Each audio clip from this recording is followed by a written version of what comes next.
Hello everyone, welcome to Newcastle Fans TV. I hope it's doing alright everyone. It's not often I'll go live this early in the afternoon at 2 o'clock. Wherever you are in the world, whether you're across North America, South America, Africa, Asia, wherever you are, or if you're just next door. Hello to you all. We're going to rattle through some of the news, official news, because Eddie Howe has been talking about transfers today. And he doesn't normally, to be fair, and that's why I wanted to bring that up today. And of course, my phone keeps pinging. As ever, we'll look at the transfer rumours and some official news that are going around the club. We'll go through it, and do keep your comments in. We do have a live chat section as well, so if you just want to get your comments in, we'll come back to them very, very shortly. But before we kick things off with today's video, we are proudly sponsored by Match Bingo. Yes, indeed. A big thank you to our sponsor, Match Bingo, today. Over 200,000 has been paid out to players so far by taking sports betting, football and bingo, combining them into one brilliant app. Make sure you get your bingo card for the upcoming game against Brighton. Click on the link in the description or scan the QR code on your screen. Bingo cards for this game are you buy 4 and you get 1 free. 4 lines and you'll get 1 free. If you put a tenner down, you can actually get 20 quid back. You'll see the QR code right there next to me. Have a little scan of that, have a little look at it, and good luck if you are going to have a little punt on the Brighton game, which will come on a little bit later, because that's a difficult fixture, no doubt about that. Our record doing at the Amex isn't great, is it? We can see a couple of comments that have come in as well. Get your comments coming in. I want as many as possible. It's both from Shez. Hello, mate. I hope you're doing well. Hello. Right. So we'll get cracking with the news. I want to start with one of the rumours, because there is the last 24 to 48 hours rumours of a new director of football coming in. However, it's not what you think. It is for the women, not the men. And the reason behind this as well, we've known about this, myself and Joe, for quite a while, that Newcastle United are bringing in another director of football. I say another in the terms of someone that will work alongside Sue Cummins. Now, Sue Cummins, of course, is head of women's sport. She's got her eggs in too many baskets, basically. And obviously, as Newcastle United women grow on and off the pitch, they need more bodies. And this is only a good thing also for the club in general, because the more successful that the women are, money comes back into the club. So if Newcastle can get into WSL, start making more revenue, get into Europe, that Champions League money, etc., will come back into the pot, and Newcastle can spend that, because we can invest in the women as much as we like. I'll read this out to you. So according to reports from Football Direct, Newcastle have shown interest in Johan Lager, I don't know how to pronounce that. Former director of Hammarby, Lager has recently just left them after 15 years, during which he played a significant role in the club's success, helping them win in the Swedish Championship and the Cup, and participating in the Champions League. Newcastle's interest in Lager become part of their broader strategy to strengthen their football operations, particularly focusing on the women's side of the club. Lager has experience in women's football, where he helped establish Hammarby as a dominant force in Sweden, makes him a valuable candidate for the two. And of course, that is on Newcastle Fans TV over on with Facebook. That. So that's the reason why the club are looking at a more senior approach to bring in and use expertise. Obviously, Paul Mitchell helps with transfers and so on, and Sue does so much for the women. Sue is basically there to support Becky, as well as other things that she does. I'm probably playing that down a little bit, but that's where the club are looking at bringing in a director of football. So, and that's one of the rumours that lad, or that gentleman there, sorry, I don't know much about him, to be honest with you, is being rumoured. But it is official that the club are looking at bringing in a football director. They have already placed a job, which I think is closed. So wait and see. Right, Eddie Howe has been talking about transfers, hasn't he? Let's bring this up, what he's been quoted today in his presser, which he held about 3 hours ago. And this is what he said about transfer as well. I think even though we haven't signed a lot of players in the last few windows, the work's never stopped, and the work will never stop. So that goes on behind the scenes relentlessly. Of course, I take more prominence towards the sort of the windows opening. So yeah, I'm doing a little bit of work at the moment. That last sentence, I'm doing a little bit of work at the moment. So they're obviously actively looking.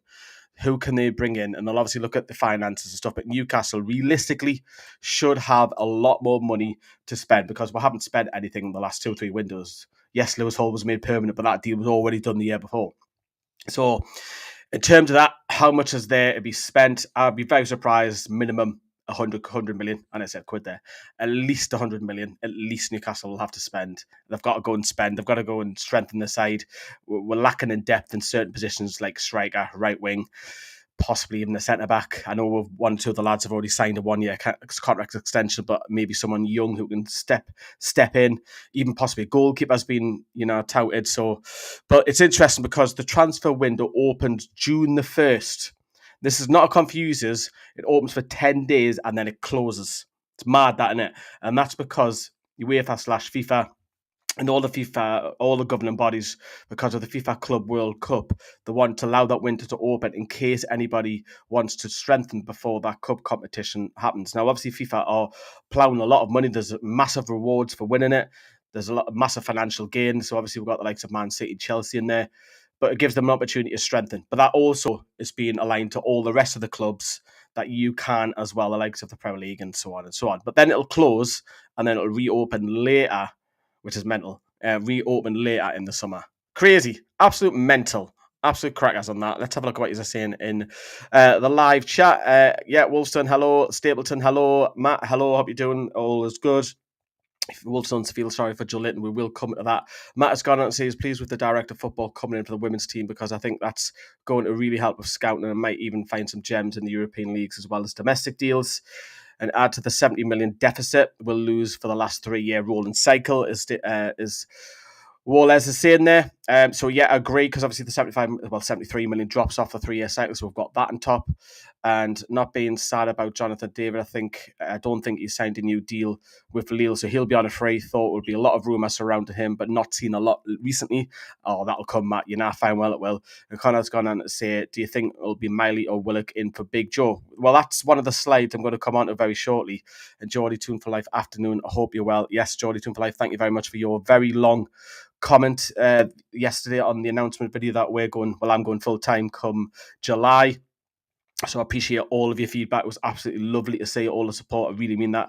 I was replying to as many people. I think I've replied almost everybody. So thank you for the lovely words that you have all said about me going full-time come July.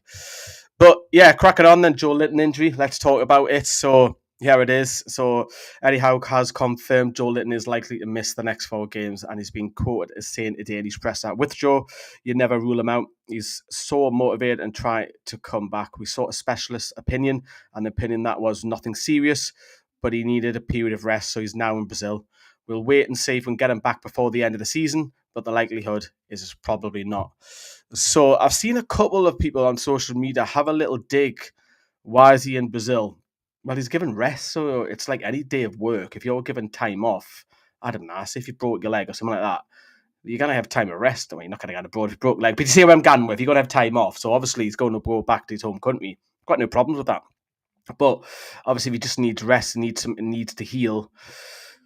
If it comes to a desperate situation, can you rush him back and get him through the pain barrier for a couple of games?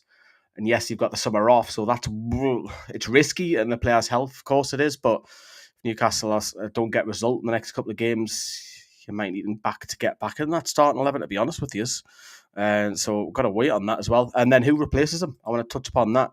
Is it Willock or is it Miley? And this is on about Eddie Howe, about Joe Willock, what he said today.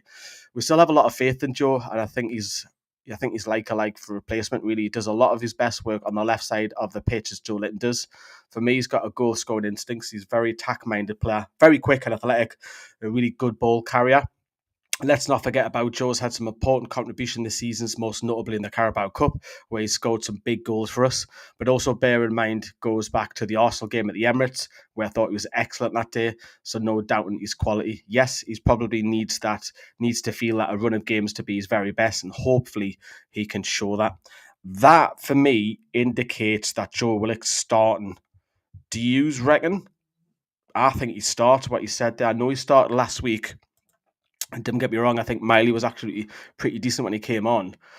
But when is Lewis Miley going to get that run in? Is it the perfect opportunity now? But Miley is now crept ahead. I say crept, he's way ahead now with Sean Longstaff. Longstaff's fell off the face of the earth. And then obviously I know there's behind the scenes that the club haven't announced that he's penned a 1-year extension. But you never know, Newcastle might cash in on Longstaff, but it's risky with European football because then you're losing one place in your European squad. So we'll wait and see on that. But who do you play then? Willock or Miley? Who you're playing on this weekend? So I've been asked the question. I'll go with Willock. I think one more game, and if he doesn't hit the dizzy heights, I think Miley will come in for the home game. I would like to say that. I think Willock, for his attributes against Brighton, I think that's all right for me. Cheers, everyone saying hello. Hi, Les. Yeah, sorry about me length of comment. No, it's fine. It's fine. I loved reading it. Yes, I do keep your comments coming in as well in our live chat there. And we're also live on YouTube and we're live on Twitch as well. A lot of people do forget that we do have Twitch. Next one, Manager of the Month. Now, I did the video, it was scoring the players at St James's Park when I was on my own a couple of home games ago. If Newcastle were to be nominated for Manager of the Month, who would actually pick up the award? Because Tindle won 3 out of 3. Then obviously we've got beat off Villa, but then we've come back and bounced against the last home game at Ipswich. So who gets Manager of the Month? Is it a joint one, or does Eddie Howe say, do you know what, you had the team most of the time, I'm going to give it to you? I think that's probably the nice thing to do. Whether that happens or not, I'm sure it will. I'm sure Eddie will say, look, Jason, you took the team, I want you to have a bit of recognition rather than a joint thing. Because Tindle, yes, 2 out of 3 games. Sorry, you won, not 3. But for me, I'll give it to Tindle if Newcastle do win it. And just staying on that as well, we'll stay on the topic of Player of the Month now.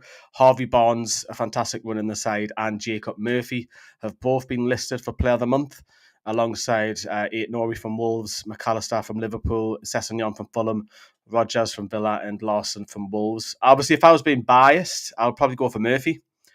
Recognition, I think, has been brilliant. Now, I don't think the last 1 and 2 games he hasn't been at the massive dizzy heights of what he has been, but overall, the past 3-4 months, Murphy's been absolutely on fire.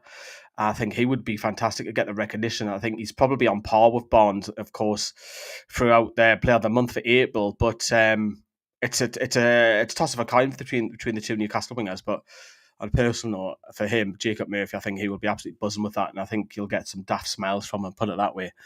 No shadow of a doubt about that. Have we got any more stuff coming in? Yes, we do. Yes, these are all saying hello to each other. I think it'll be Willock starting, says Les, so hopefully, but I would have hoped for Miley to come in. Yeah, Darren, hello, hope you're doing all right. Matt, I think that's what Eddie will do. We'll give it a Tindle team effort with them. And Wolfson's gone on to say, I can't believe Jacob Murphy and Sandro not goal of the month yet. I haven't got them listed, obviously.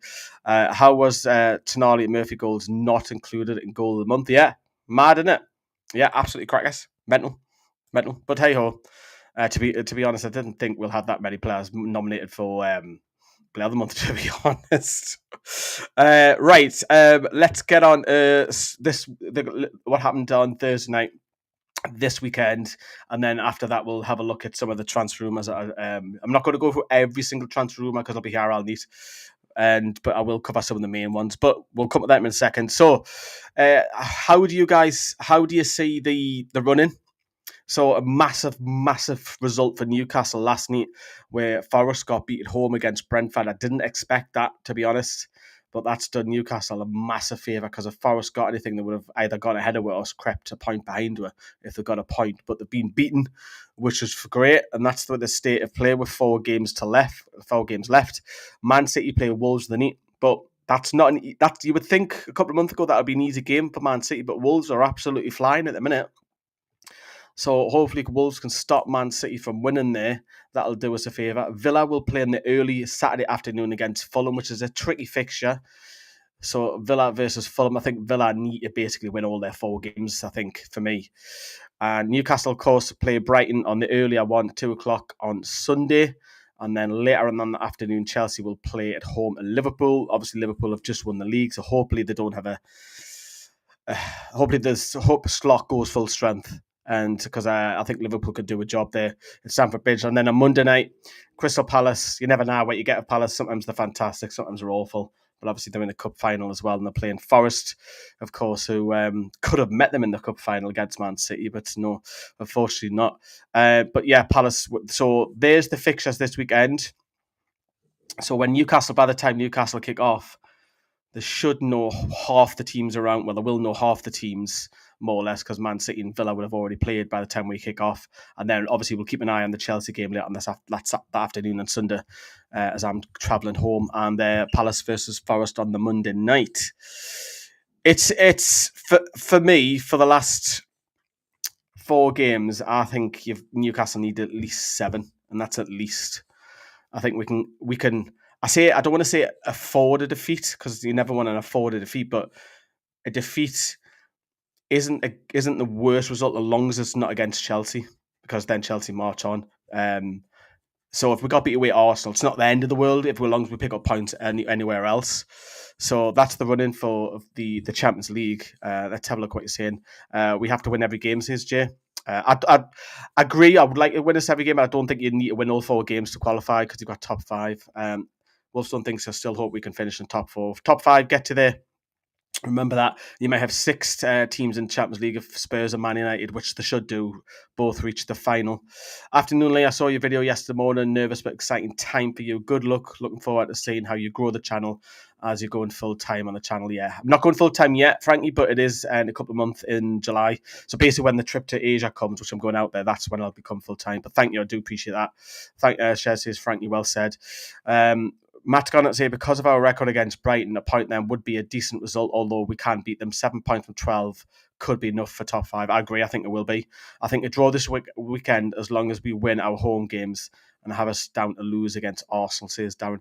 Yeah, I think if Brighton's, it's a tough one, and I'm going to come on to that next because we've never had a good record in the Premier League down at Brighton. The last time we won there was in the Championship when that was the Mo Diarmi deflected goal, went looping in the air and Perez scored. It was Perez won it. We won 2-1, didn't we? We were 1-0 down, I think. And we won that game. That was the last time we won there. It's mad. We need to put that right because our record in the Premier League is awful. It's awful. We need to fix that. And the last couple of times that we beat it, and it's weird because the last couple of times we beat it, Brighton's been red hot. And it should be hot on Sunday. And it's mad. It's mad. Every time I get to Brighton, it's red hot. I'm not going to complain about that because I'd rather be warm than freezing me bollocks off in the middle of winter coming back up. But this weekend, I am at Brighton. So is Sam. So me and Sam are down the south coast. So we'll be giving you the match reactions, the last word, and possibly scoring the players. And then a Blackburn for the women, because obviously it clashes the last away game or last game period for the season. Dale has got the press at Blackburn, so he'll be doing a vlog for us. I think Joe's going to edit that for him as well, because Dale's not that clued up yet with vlog editing stuff.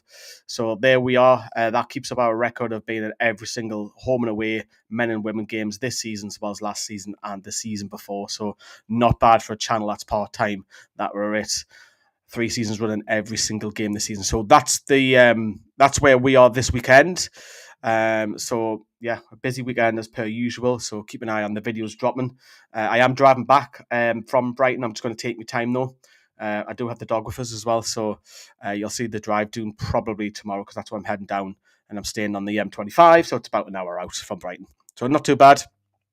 Right, if you want to see more stuff as well, you can have a look at our website. We are going to come to transfer rumors in a minute.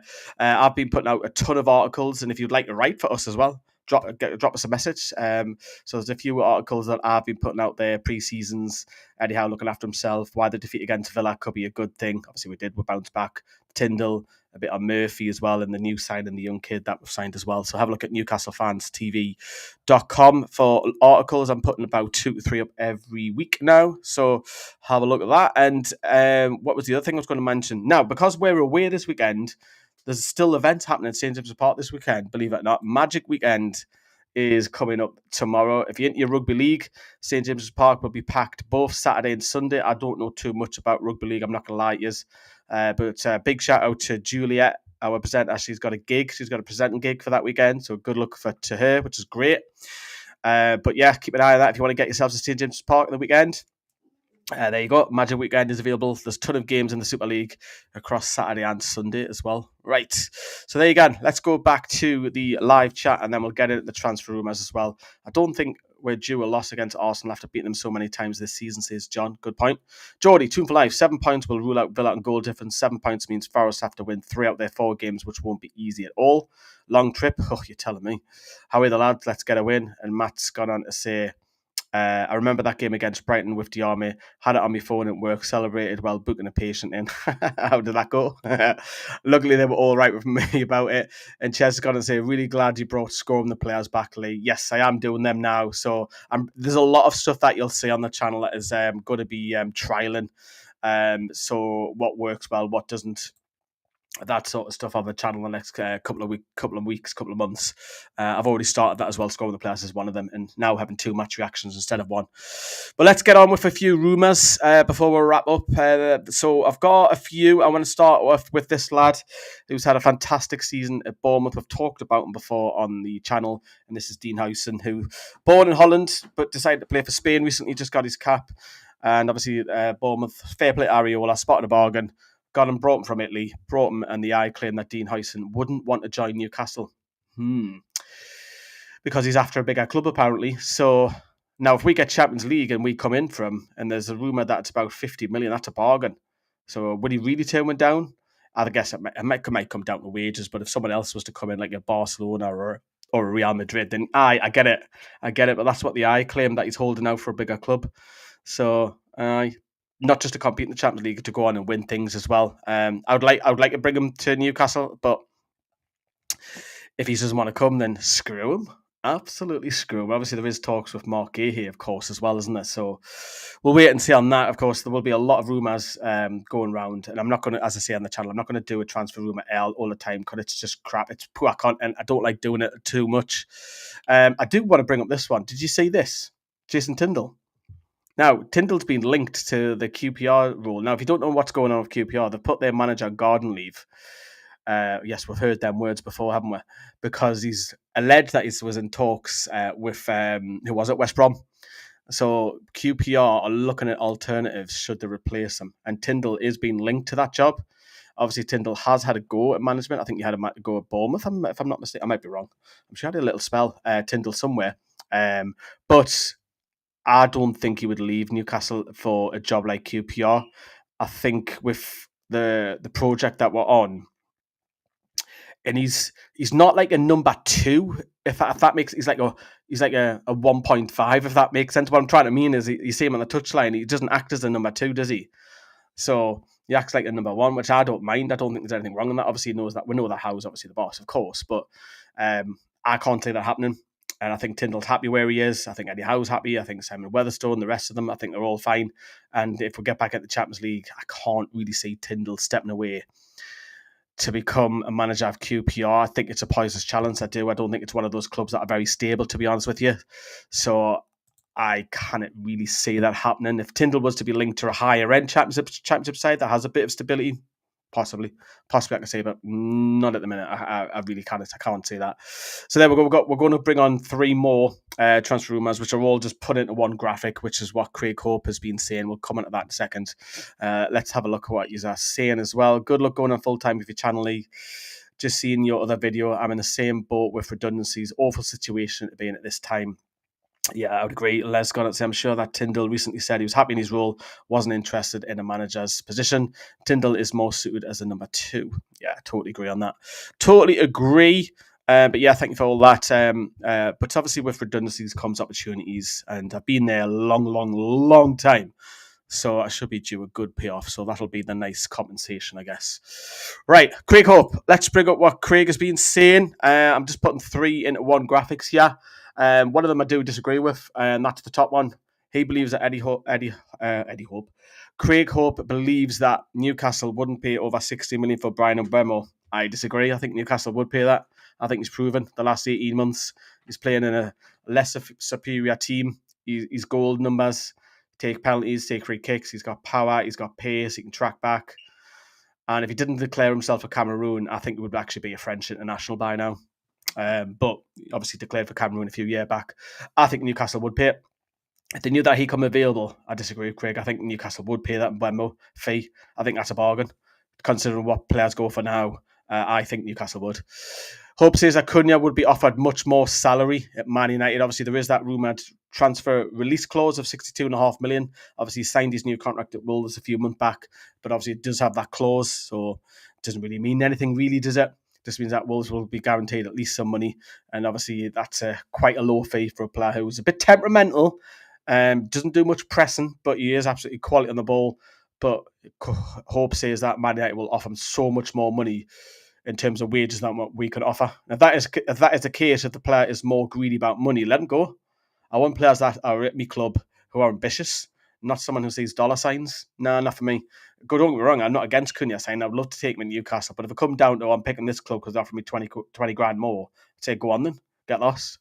And then Hope believes that the interest in Johan Bakayoko across PSV isn't that strong, but they are watching him. And this lad is really, really talented. Someone that I've done a video on back in December. I think Newcastle should really look at him. I also said Marmoush as well was another one, but obviously he went and joined Man City. Of course he did. But yeah, I wouldn't be against Bakayoko. I think Murphy could do with that competition, and he's young, got plenty of... I think he's still a little bit raw, but I think he's still got loads of growth. I think Eddie Howe can literally fine-tune him into a brilliant player. He's an inverted winger, so he'll come in off the right, and obviously Murphy goes on the outside.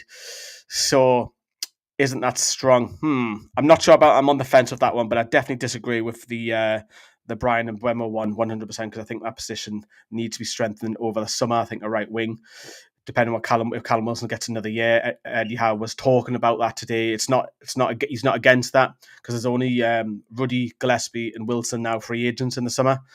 But I also guess it depends on what competition we're in as well. Because I think if we're in a lower competition, I think Wilson will start more games. If we qualify for the Champions League, I can't really see Wilson starting a ton of games because of his injuries.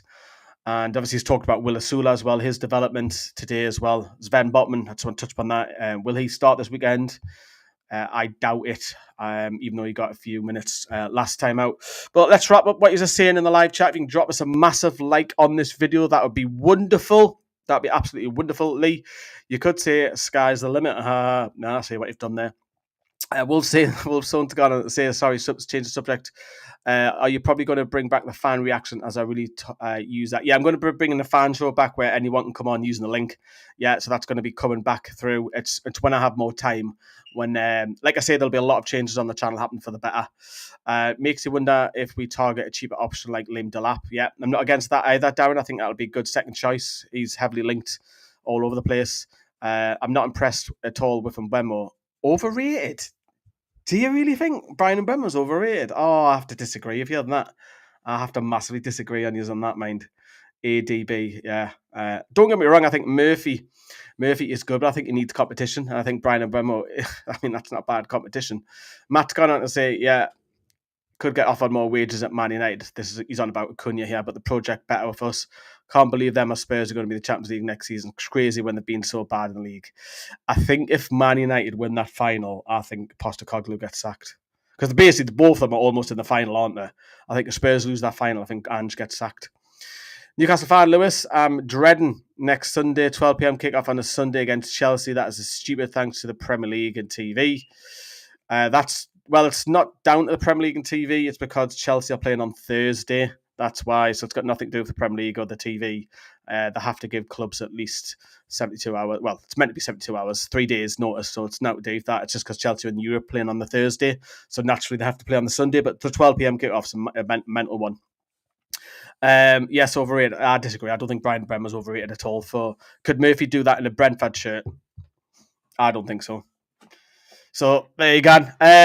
Agreed. Europe is a joke when two clubs like Spurs and Man United get in the Champions League. Right. Thank you very much for all of your comments. And that is a wrap up of what's been happening, the official news. And of course, we'll be bringing you loads more videos this weekend from both Ewood Park and the Amex, where we have both teams at two different grounds at the same time, which is pretty cool. So there you go, everyone. Thank you very much. Drop us a massive like, and we'll see you very soon here on NFTV. Take care. Watch what it's saying. Bye bye.